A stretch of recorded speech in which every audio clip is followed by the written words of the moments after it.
लेकिन एक बात और रखी समझिए आप कि जहां से आपकी दुनिया शुरू होती है वो सुकृत धर्म है। आपका संसार कहां शुरू होता है? सोचो, पत्नी। अरे पत्नी होगी तभी आपके आगे संतान होगी, संतान होगी तो आपका संसार शुरू होगा।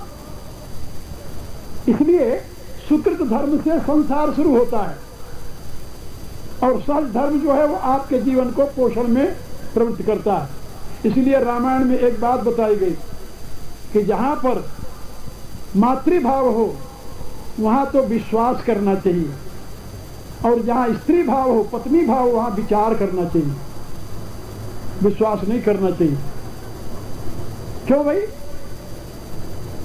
कारण क्या? कहा मातृभाव में इसलिए विश्वास करना चाहिए कि वहां आपकी पुष्टि होती है और स्त्री भाव में इसलिए आपको विचार करना चाहिए कि वहां पुष्टि नहीं होती आपकी। फिर क्या होता है आप लोग जानते हो जो होता है। इसलिए भगवान राम जब वन में जाते हैं तो उनको दो स्त्रियां मिलती हैं, दो स्त्री। एक स्त्री आती है और कहती है, क्या कहती है कि तुम सम पुरुष नमो सम नारी, यह संयोग विधि रचा विचारी, मम अनुरूप पुरुष जग माही, देखा खोजी लोकति हूँ नाही, ताते अब लगी रहूं कुमारी, तो मन माना कछु तुम्हें निहारी। तो कौन है? सुकुण का। वो कहती तुम्हारे समान दुनिया में कोई पुरुष नहीं बनाया विधाता ने और मेरे समान कोई स्त्री नहीं बनाया। मैं अपने अनुरूप पति ढूंढते ढूंढते तीनों लोग घूम आए लेकिन कोई मिला नहीं। भगवान समझ गए कोई अनार्य कन्या है जो अपना पति स्वयं ढूंढने के लिए तीनों लोग घूमे। तो किसी सभ्य परिवार की पुत्री कैसे हो सकती है? भला सोचो। वो कहती मैं तीनों लोग घूम आई लेकिन कोई नहीं मिला और तुम मिले हो, तुम भी पूरे तो नहीं हो मेरे योग्य, लेकिन मन माना कछु तुम्हें निहारी, तुम्हें देख करके थोड़ा सा मेरा मन मान गया, इसलिए तुम मुझे स्वीकार कर लो। भगवान ने क्या उत्तर दिया? उसकी तरफ देखा ही नहीं। सीतई चितई कही प्रभु बाता, अहै कुमार मोर लघु भ्राता। उसकी तरफ नहीं देखा, देखा किसकी तरफ? सीता जी।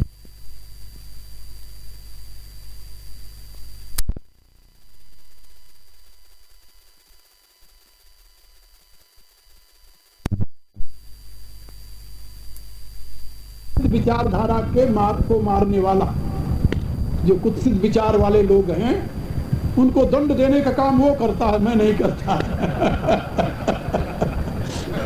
उसका अर्थ था कुमार, लेकिन वो तो राक्षसी थी। कुमार शब्द का एक और अर्थ होता है। हमारे यहाँ ये प्रथा रही क्षत्रियों में, जब तक बाप जीवित हो तब तक पुत्र को कुंवर साहब कहते हैं, चाहे वो ब्याह हो चाहे कुंवारा हो। बाप जीवित है तो कुंवर है, और जब बाप नहीं रहा तो वो फिर ठाकुर कहा जाता, फिर कुंवर नहीं कहा जाता, कुंवर साहब नहीं कहा जाता। ये प्रक्रिया रही है, आज भी राजस्थान में प्रक्रिया चलती है। तो भगवान ने कहा कि भाई वो जो है अहि कुमार मोर लघु भ्राता, क्योंकि छोटा भाई पुत्र के समान होता है, इसलिए वो कुमार है, उसके पास चली जाओ। तो ये दूसरा अर्थ हुआ कुमार का। एक तीसरा और अर्थ है कुमार का कि भगवान ने कहा कि तुम मुझे राजकुमार समझ करके मेरे पास आई हो और तुम समझती वो मेरा सेवक होगा कोई, वो सेवक वक नहीं है, वो भी राजकुमार है, और 10 का छोटा भाई उसके पास चली जाती। परिणाम क्या हुआ? वो सुपुर्णखा राम के पास से लक्ष्मण के पास पहुंच गई। एक सज्जन ने मेरे से प्रश्न किया कि इस मामले में भगवान कृष्ण अच्छे थे या क्यों भाई?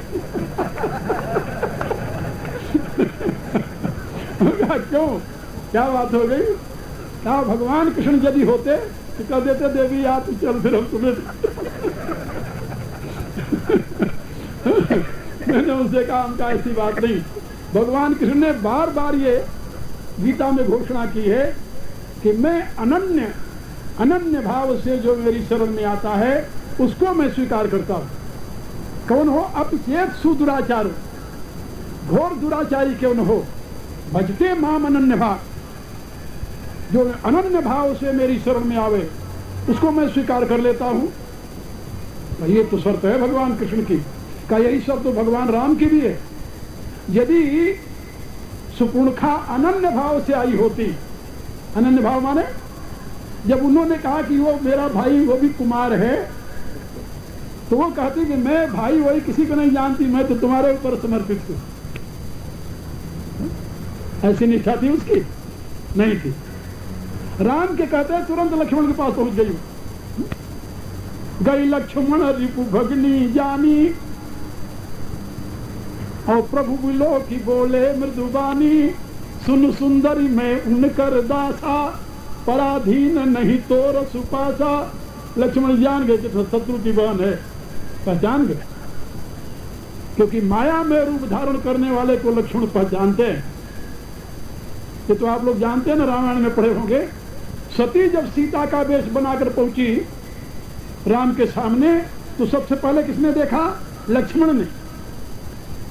लक्ष्मण दीख सती सी वेशा,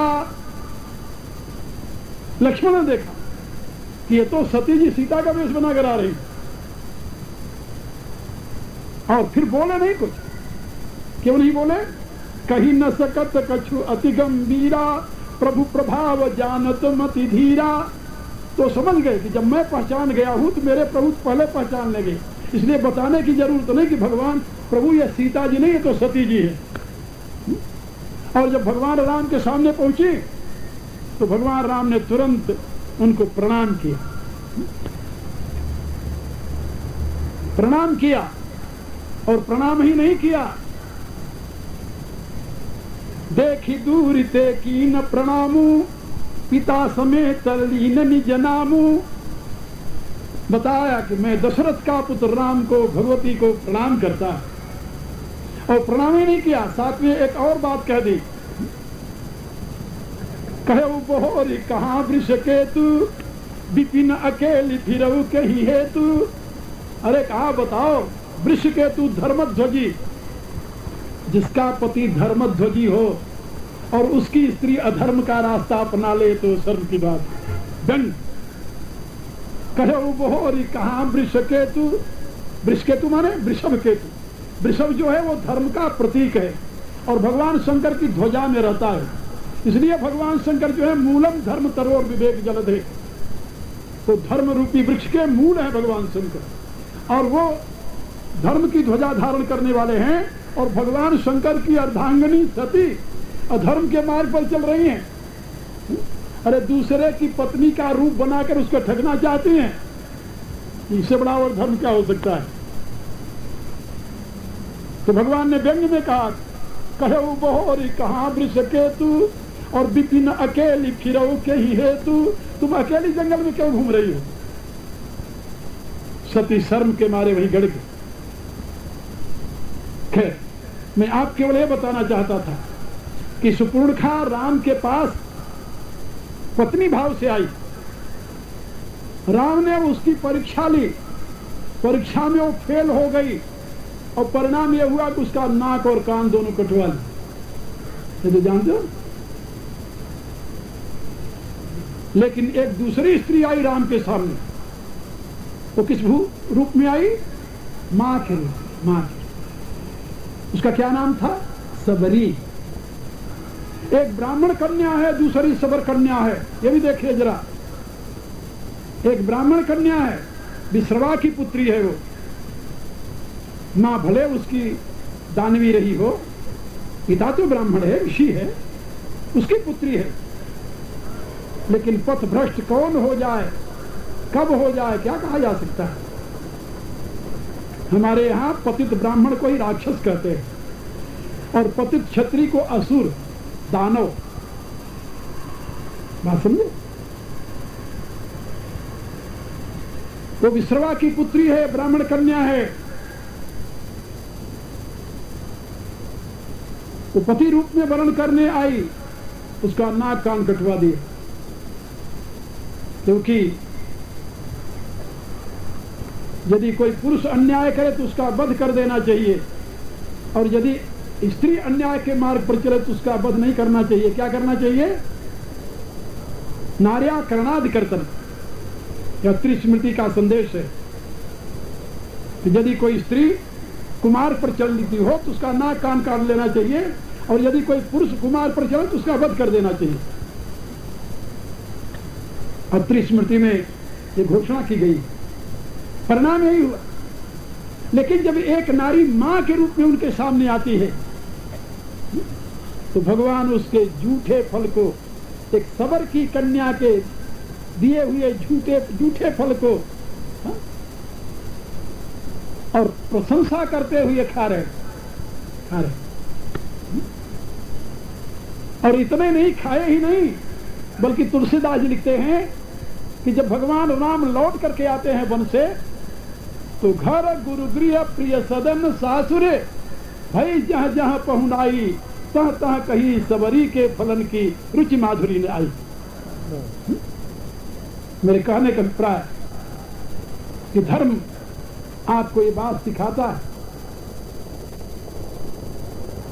धर्म की यह सीख है कि जहां पोषक तत्व है वहां विश्वास करना चाहिए, जहां शोषक तत्व है वहां विचार करना चाहिए। शोषक तत्व नारी के माध्यम से आपकी शक्ति का क्षरण होता है, और माता के माध्यम से आपकी शक्ति परिपुष्ट होती है। ये तो आप लोग जानते हो सर, संकेत इतना ही काफी है। इसलिए एक विचार का पात्र है, दूसरी विश्वास का पात्र है। लेकिन आज तो मामले उल्टा हो गया, ये तो आप लोग जानते जहां विचार करना चाहिए वहां अंधविश्वास चल रहा, उल्टा मामला। इसलिए मैं आप लोगों को बता रहा था कि धर्म के दो रूप हैं। एक शाश्वत धर्म है, शाश्वत धर्म, सहज धर्म, वो आपके द्वारा गढ़ा नहीं गया है, सहज है, वो पोषक धर्म है। और दूसरा सृजक धर्म कहा जाता है, निर्माणात्मक धर्म, जो सुकृत धर्म होता है। और सुकृत धर्म जो निर्माणात्मक है, उसके मैंने दो उदाहरण दिए, माता और पत्नी। आप लोग समझ गए होंगे। आपके जीवन विकास की प्रक्रिया में ये दो प्रकार के धर्मों की प्रतिष्ठा है। क्या आप बताइए, ये धर्म कभी भी किसी भी काल में अनावश्यक हो सकते हैं? किसी भी व्यक्ति के लिए, मैं केवल हिंदू के लिए नहीं कहता। क्या मुसलमान के लिए अनावश्यक है? क्या ईसाई के लिए अनावश्यक है ये धर्म? नहीं। तो ये जीवन की प्रक्रिया है, ये सभी के लिए, मानव मात्र के लिए आवश्यक है। इसलिए इसको सनातन धर्म कहते हैं, मानव धर्म कहते हैं। ये किसी व्यक्ति से संबंधित धर्म नहीं है, क्योंकि ये विश्वास पर नहीं अड़ा है, ये विवेक पर प्रतिष्ठित है, विज्ञान पर प्रतिष्ठित है। इसके पीछे त्रिविध विज्ञान है, फिर याद रख लो, भौतिक विज्ञान, अध्यात्म विज्ञान और ब्रह्म विज्ञान। लेकिन कार्ल मार्क्स ने जिस धर्म को, जिस विषय में अफीम कहा था, वो कौन सा धर्म? धर्म तो नहीं कह सकते, लेकिन दुर्भाग्य से हमारे देशवासियों ने रिलीजन का अनुवाद धर्म किया, रिलीजन शब्द का अनुवाद धर्म किया। ये दुर्भाग्य है। ऐसे बहुत से शब्द हैं संस्कृत के हमारे, जिनका सही में अनुवाद नहीं हो सकता, लेकिन पाश्चात्य विद्वानों के प्रभाव से भारत के भी कुछ विद्वान उसका गलत अनुवाद कर रहे हैं। अनुवाद नहीं हो सकता, रिलीजन का अनुवाद धर्म नहीं हो सकता, मजहब का अनुवाद धर्म नहीं हो सकता, क्योंकि मजहब में एक व्यक्ति विशेष के ऊपर विश्वास करना होता है, रिलीजन में एक व्यक्ति विशेष के ऊपर विश्वास करना होता है। लेकिन धर्म में किसी पर विश्वास करने की आवश्यकता नहीं, अपने पर विश्वास करना होता है। रिलीजन और मजहब पराश्रित हैं, धर्म स्वाश्रित है। याद रख लो मेरी बात, और भी मैं आपको समझा रहा हूं कैसे पराश्रित है। कोई भी व्यक्ति तब तक ईसाई नहीं बन सकता जब तक कि वह 5 बातों पर विश्वास न करे। और इन 5 बातों पर उसे विचार करने के लिए छूट नहीं है, नहीं कर सकता। जब तक ये ना मान ले कि एक खुदा परमात्मा है, गॉड है, और वो जीसस क्राइस्ट का बाप है, इस पर तर्क करने की जरूरत नहीं है कि खुदा किसी का बाप कैसे बन सकता है, नहीं कर सकते हैं। किसी ईसाई भाई से पूछिए, बताएगा कि वो तो परमात्मा का इकलौता बेटा है।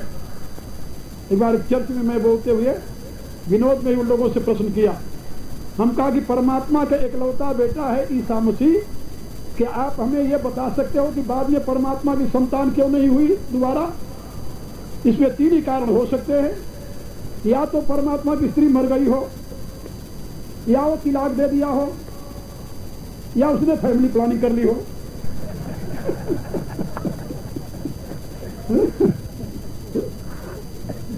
लेकिन ये तीनों का कोई हमें कहीं पढ़ने को तो मिला नहीं। परमात्मा ने एक ही पुत्र पैदा किया इतने युगों में। एक बार एक ईसाई कृष्ण ने मेरे से पूछा कि आप क्या मानते? हम कहा हमारे यहां तो परमात्मा संपूर्ण प्राणियों का पिता है। पिता हमसे जगतो माता धाता पितामह। भगवान कहते हैं मैं तो सारे जगत का पिता हूं। कोई ऐसा प्राणी नहीं जिसका पिता परमात्मा न हो। और कैसे वो पिता है मैं आपको वैज्ञानिक ढंग से सिद्ध करके बता सकता हूं, लेकिन आप मुझे वैज्ञानिक ढंग से सिद्ध करके नहीं बता सकते परमात्मा के एक पुत्र क्यों हुआ। खैर, आपको ईसाई बनने के लिए 5 जगह विश्वास करना पड़ेगा। अंधा विश्वास, गॉड है, गॉड का एकलौता पुत्र है, गॉड और पुत्र के बीच में एक पवित्र आत्मा भी है, होली घोस्ट करते उसे, फादर सन होली घोस्ट, इन तीनों पर विश्वास कीजिए। और ये बाइबल उसका डिवाइन मैसेज है। तो चौथी की इस पर विश्वास कीजिए। और जजमेंट डे पर विश्वास कीजिए कि आखिरी दिन एक दिन आएगा। When that day will come, nobody knows। वह दिन कब आएगा कोई नहीं जानता, लेकिन जब आएगा तो कब्रों में से निकल करके हर एक जो जीव पड़ा हुआ है कब्र में, वो वहां से निकल करके हाथ में प्रमाण पत्र लेकर परमात्मा के सामने खड़ा हो जाएगा। वो प्रमाण पत्र कौन सा है? जो यहाँ के पादरी देते हैं मरते समय। तो वो प्रमाण पत्र सिद्ध करेगा कि हम ईसा मसीह के अनुयायी हैं। I believe in Jesus Christ. यदि आप विश्वास करते हैं तब तो आपको स्वर्ग मिल जाएगा।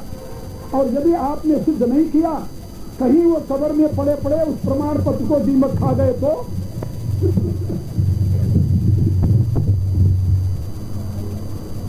अब आप 5 जगह विश्वास करके तब आप ईसाई बन सकते हैं।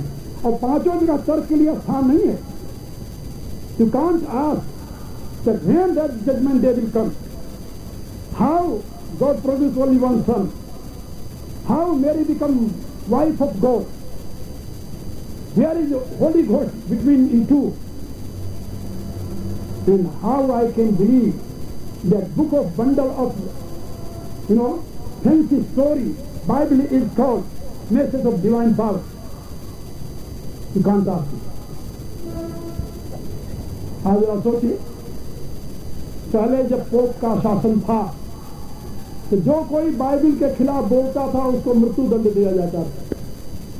बेचारा गैलीलियो का क्या कसूर? यही तो उसने कहा था ना कि पृथ्वी गोल है, चिपटी नहीं। लेकिन बाइबल में लिखा है कि पृथ्वी चपटी है, उसने गोल क्यों कह दिया? इसलिए उसको सूली पर चढ़ा दिया। एक बार एक ईसाई ने मेरे से पूछा अमेरिका में कि स्वामी जी आप क्या मानते हैं? हम कहा भले आदमी, हमारे यहाँ तो कहते हैं उसे भूगोल है। भूगोल माने पृथ्वी गोल। मानने की बात है नहीं है यहाँ पर। मानने वाली बात हमसे न पूछा करो। मैंने कहा उनका और ideology is based on 3 kinds of great sciences: material science, spiritual science, and divine science. So you don't ask That is my belief.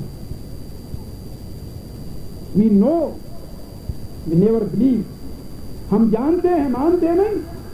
हमारा ऋषि घोषित करता है, वेदाहमेकं पुरुषं महांतम आदित्यवरं तम सह परस्तात् तमेव विदित्वात् मृत्युमेति नान्यः पंथा विद्यते अनाय. तो कहता है कि मैं जानता हूं उस परम तत्व को. वेदाहमेकं पुरुषं महांतम, तम महांतम पुरुषम अहम वेद. उस महान पुरुष को मैं जानता हूं. कौन था? जो आदित्य वर्णम, जो परम प्रकाश स्वरूप है, अनेकों सूर्यों से अधिक जिसका प्रकाश है, और जो तमसा परस्तात्, जो प्रकृति के परे रहता है, जो प्रकृति से परे है, उस पुरुष को मैं जानता हूं. और यह भी साक्षात कहता है, तमेव विदित्वात् मृत्युमेति. यदि तुम्हें मृत्यु से मुक्त होना हो, तुम्हें उसे जानना ही पड़ेगा. नान्यः पंथा विद्यते अनाय. दूसरा और कोई रास्ता नहीं है मृत्यु से मुक्त होने का. ये यजुर्वेद का ऋषि कहता है. इसलिए मैं आप लोगों से बता रहा था कि धर्म जो है वो त्रिविध विज्ञान पर प्रतिष्ठित है, और रिलीजन जो है वो 5 प्रकार के अंधविश्वास पर. अब मजहब को देख लीजिए, वहां भी, क्योंकि वो एक ही परंपरा के हैं, एक ही परंपरा है. मिडिल ईस्ट के 3 जो धर्म हैं, तीनों की परंपरा एक है, अलग अलग नहीं है. उनका पूर्व पुरुष एक है, इब्राहिम. इब्राहिम की 2 संतानें थी, इस्माइल और इसहाक. इसहाक की संतानें यहूदी कही जाती हैं, इस्माइल की संतानें मुसलमान कही जाती हैं. विश्वास वही है, लेकिन वहां अंतर किसका है जानते हो? वहां अंतर केवल 2 चीजों का है. 2 चीज कौन कौन से? वहां तो जीसस क्राइस्ट को आपको सेवियर मानना पड़ेगा, और यहां पर मोहम्मद साहब को मानना पड़ेगा. मोहम्मद रसूल अल्लाह, अल्लाह का रसूल मोहम्मद, ऐसा मान लो. हमारे मुसलमान भाई कहते हैं कि अल्लाह को जो कुछ काम करना होता है तो पहले मोहम्मद साहब से सलाह लेकर फिर करता है. तो उसको अपनी समझ तो है नहीं बेचारे. सलाहकार चाहिए उसे. खैर, वहां पर मोहम्मद रसूल अल्लाह. और इतना ही नहीं, अल्लाह पर विश्वास करो, उसके रसूल पर विश्वास करो, और फिर होली कुरान पर विश्वास करो, और फिर कयामत के दिन पर विश्वास करो, जन्नत और जहन्नम पर विश्वास करो. ये 5 विश्वास करो तो आप इस्लाम के अनुयायी बन सकते हो.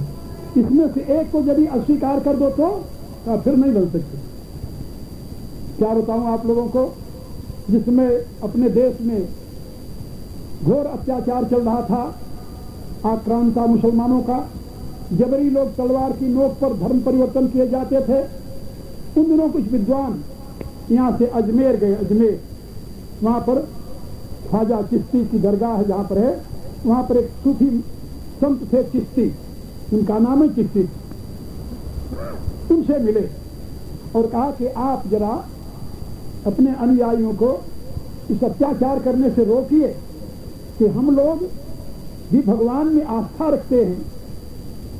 आप कहते हैं ला इलाहा इल्लल्लाह, हम कहते हैं सर्वम खलुदम ब्रह्म. ला इलाहा इल्लल्लाह का अर्थ होता है नहीं है कोई दूसरा एक अल्लाह के सिवा, और हमारा सर्वम खलुदम ब्रह्म का अर्थ होता है नेहनाना किंचना, नहीं है यहाँ अन्य कुछ, केवल एक ब्रह्म के सिवा. दोनों का अर्थ एक होता है. तो जब हम भी मानते हैं परमात्मा को, आप भी मानते हो, तो अन्याय किस बात, अत्याचार क्यों कर रहे हैं? जानते हो उस चिश्ती ने क्या उत्तर दिया था? इतिहास पढ़ी. वो कहता है कि नहीं, तुम लोग मोमिन नहीं बन सकते. क्यों? केवल अल्लाह में विश्वास करके कोई मोमिन नहीं बन सकता. मोमिन तब वो माना जाएगा जबकि अल्लाह के चुने हुए पैगंबर पर विश्वास करे. जब तक तुम ये नहीं मानते कि मोहम्मद रसूलुल्लाह, तब तक तुम मोमिन नहीं बन सकते, तब तक तुम काफिर ही रहोगे. और मोहम्मद रसूलुल्लाह को मानने का अभिप्राय होता है इस्लाम स्वीकार कर लो.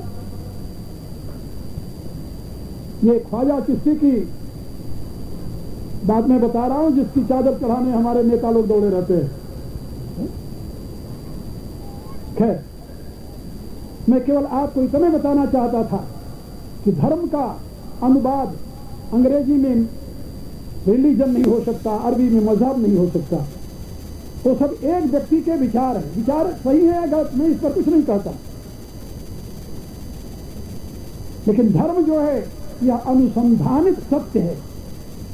इसको एक और शब्द इसके लिए प्रयोग किया जाता रहा है हमारे अतीत में, आर्ष धर्म। आर्ष धर्म माने ऋषियों द्वारा अनुसंधानित धर्म, आर्ष धर्म का अर्थ होता है। तो इसका आधार त्रिविध विज्ञान है, लेकिन धर्म का स्वरूप समय समय पर परिवर्तित होता रहता है। वैदिक काल में यज्ञात्मक धर्म था, यज्ञात्मक। उससे पूर्व ऋषि काल में केवल ध्यानात्मक धर्म था, ध्यानात्मक धर्म था, यज्ञात्मक धर्म था, पूजात्मक धर्म था। ये धर्म के कई भेद बदले हैं, लेकिन वर्तमान युग का भी कोई धर्म होगा कहाँ। इसीलिए गोस्वामी तुलसीदास जी ने कहा है कि बुद्ध युग धर्म ज्ञानी मन माही, तजी अधर्म रति धर्म कराही। कहा बुद्ध लोग जो हैं, विद्वान लोग जो हैं, वो युग धर्म को जानते हैं, युग धर्म को, और युग धर्म को जान करके वो अधर्म से लोगों की रुचि, अधर्म माने जो इस युग का धर्म नहीं है, उस धर्म से मनुष्य की वृत्ति को हटा करके युग धर्म में प्रवृत्त करते हैं। बुद्ध युग धर्म ज्ञानी मन माही, तजी अधर्म रति धर्म कराही। और इस युग के महान प्रबुद्ध ऋषि गोस्वामी तुलसीदास जी हुए। आज उनकी वाणी दुनिया का कोई ऐसा देश नहीं यहाँ की भाषा में अनुदित न हो। अभी 26, 27, 28 नवंबर को अमेरिका के फ्लोरिडा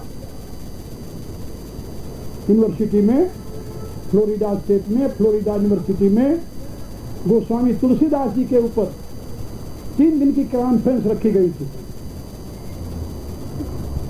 मेरा स्वास्थ्य तो ठीक नहीं था, लेकिन विशेष आग्रह के नाते मुझे उसमें भाग लेने जाना पड़ा। 7 देशों से लोग आए थे उसमें भाग लेने, 300 कैंडिडेट थे उस कॉन्फ्रेंस में, और सभी देश के लोग आए थे जिन जिन भाषाओं में रामचरितमानस का अनुवाद हुआ है। एक चाइनीज आया था जिसने पूरी रामायण को अपनी चाइनीज भाषा में पद्य में अनुवाद किया। एक रशियन आया था जो पूरी रामायण को रशियन भाषा में अनुवाद किया। इस प्रकार से दुनिया के अनेक देशों के लोग आए हुए थे। इंग्लैंड के लोग थे, हॉलैंड के लोग थे, जर्मनी के लोग थे, कनाडा, अमेरिका, अनेकों देशों के लोग थे उसमें, और सब अपनी अपनी भाषा में अनंत रामायण की व्याख्या कर रहे थे। एक दिन का चेयरमैन मैं था उस कॉन्फ्रेंस का, और मैंने देखा कि वहां रामचरितमानस के उस दिव्य ज्ञान के प्रति कितनी आस्था है लोगों की। और हर एक वक्ता यही कहता रहा है कि इस युग के लिए इसके उत्तम और मानव के लिए आदर्श में जीवन जीने की प्रतिष्ठा कोई दूसरा नहीं कर सकता। रामायण के प्रति आदर्श, कहा कि जो आदर्श मानव मात्र के लिए जो प्रेरणा तुलसीदास ने दी है वह किसी जाति से संबंधित नहीं है, वह किसी व्यक्ति से संबंधित नहीं है, वह किसी देश विशेष की सीमा में आबद्ध नहीं है, वह किसी मान्यता संप्रदाय विशेष की सीमा में आबद्ध नहीं है। वो धर्म की सीख है और मानव मात्र के लिए है। प्रत्येक व्यक्ति ने बात कही। और जिस दिन मेरे 3 संदेश थे, उसमें जिस दिन आखिरी संदेश था, सभी देश के लोग वहां एकत्रित होकर के लोग पूछते रहे कि कब बोलेंगे स्वामी जी। बल्कि हमारे कुछ शिष्य के साथ उन्होंने देखा, भारत से भी कुछ लोग गए थे, यहाँ दिल्ली यूनिवर्सिटी के बहुत से लोग थे और कई यूनिवर्सिटियों के थे, जबलपुर यूनिवर्सिटी से भी थे। तो उन लोगों के लिए भी एक आश्चर्य की बात थी कि हर एक देश का व्यक्ति इस समय स्वामी जी को ढूंढ रहा कि वो कहाँ बोल रहे हैं। क्योंकि मैंने उसमें बताया कि ये धर्म मार्ग जो है विज्ञान पर प्रतिष्ठित है, केवल साहित्य की बात न सोचिए आप। और आजकल आप जानते हो पढ़े लिखे लोग तो विज्ञान को ही महान प्रमाण मानते हैं। जैसे पहले हमारे यहाँ ऋषियों ने देखा कि धर्म की प्रतिष्ठा है, इसलिए जो मानवोपयोगी क्रिया थी, वस्तु थी, उसको धर्म के नाम पर प्रतिष्ठित करते थे। जैसे तुलसी की पूजा है। अब तुलसी एक ऐसा पौधा है जिसमें अनेक प्रकार के रोगों को नष्ट करने की क्षमता है। और ऋषियों ने कहा कि ये धर्म की उपासना है, तुम्हारे घर में तुलसी का पौधा हो और उसकी तुम लोग पूजा करो रोज। देवियां उसके आसपास बैठे, उनको किसी प्रकार का रोग नहीं हो सकता, कई प्रकार के स्त्री रोगों से बच सकती हैं। वो धर्म के साथ जोड़ दिया। इसी प्रकार से पीपल की पूजा, पीपल के पास घूमना धर्म के साथ जोड़ दिया, क्योंकि पीपल 24 घंटे ऑक्सीजन देता है। पीपल का स्पर्श भी आपके शरीर में अनेकों रोगों को नष्ट करता है। बहुत सी ऐसी क्रियाएं हैं जो आपके लिए जीवनोपयोगी थी, उसको ऋषियों ने धर्म के साथ जोड़ दिया, क्योंकि उस समय धर्म की महत्ता थी। ये धार्मिक कृत्य इसलिए लोग उसको करने लगते थे और अनजाने भी उनको उसका लाभ होता था। Unknowingly, they were following the path of dharma and they were receiving great benefit. इसी प्रकार से आजकल पश्चिम में विज्ञान के नाम पर हर एक प्रतिष्ठित किया जा रहा है। This is a scientific, no then that is accepted. ये वैज्ञानिक तथ्य है, इसलिए लोग स्वीकार करने लगते हैं। लेकिन वैज्ञानिक तथ्य होगा तब तो उसे वैज्ञानिक तथ्य कहोगे, अन्यथा तो नहीं कर सकते। किसी बात को वैज्ञानिक तथ्य बताने के लिए युक्ति का प्रयोग करना पड़ेगा, बुद्धि का प्रयोग करना पड़ेगा, तर्क का प्रयोग करना पड़ेगा, अनुसंधान का प्रयोग करना पड़ेगा। और वैज्ञानिक तथ्य तो करके देखने वाला है, कहकर देखने सुनने वाला नहीं है। इसलिए मैं कहा करता हूं कि धर्म विज्ञान पर प्रतिष्ठित है, इसलिए माना नहीं जाता, जाना जाता है, और गाया नहीं जाता, किया जाता है। इसे प्रैक्टिकेबल और प्रैक्टिकल मस्ट फॉलो। यदि आपको विश्वास न करके देख लो तो शाश्वत सनातन धर्म की प्रतिष्ठा और उस धर्म के इस युग के व्याख्याता गोस्वामी तुलसीदास, ये मैं आप लोगों को वेद से लेकर के हनुमान चालीसा तक की व्याख्या सुना सकता हूं, लेकिन जो 5 दिन का हमारा यहाँ कार्यक्रम है उसमें मैं आपको उसी धर्म की वैज्ञानिक व्याख्या जो गोस्वामी तुलसीदास जी ने प्रतिष्ठित की है, जो मानव मात्र के लिए उपयोगी है, जो उन्होंने पहले नहीं कहा, उनसे पहले भी लोगों ने कहा है। उन्होंने कोई नई बात नहीं कही। गोस्वामी जी ने यह प्रतिज्ञा नहीं की कि मैं नई बात कहने जा रहा हूं, बल्कि रामायण के प्रारंभ में उन्होंने प्रतिज्ञा की है, नाना पुराण निगमागम सम्मतम यद रामायण निगदितम क्वचिद अन्यत् अपि। नाना पुराण निगम आगम का जो सम्मत रामायण में निहित है और उसके साथ साथ क्वचित अन्य अपि, जो ऋषियों का अनुभव है, अन्य माने ऋषियों का अनुभव। चौंतः सुखाय तुलसी रघुनाथ गाथा भाषा निमन मंद मंजुल मातनोती, और उसी को उन्होंने लास्ट में भी कहा। इसलिए जो उनसे पूर्व के ऋषियों ने भी प्रतिपादित किया, जिसको स्वयं युग दृष्टा ने कहा, और जो वर्तमान में सभी देशवासियों के लिए, सभी मनुष्यों के लिए परमोपयोगी है, उस धर्म की व्याख्या में आप लोगों को सुनाऊंगा। आप उसको सुनिए और समझिए, और भी अपने साथियों से कहिए। मैं आपको कोई कहानी सुनाने नहीं आया। आप लोग जानते हैं मेरा विषय ही विज्ञान के प्रकाश में धर्म का प्रतिपादन है, और त्रिविध विज्ञान, केवल भौतिक विज्ञान नहीं, त्रिविध विज्ञान।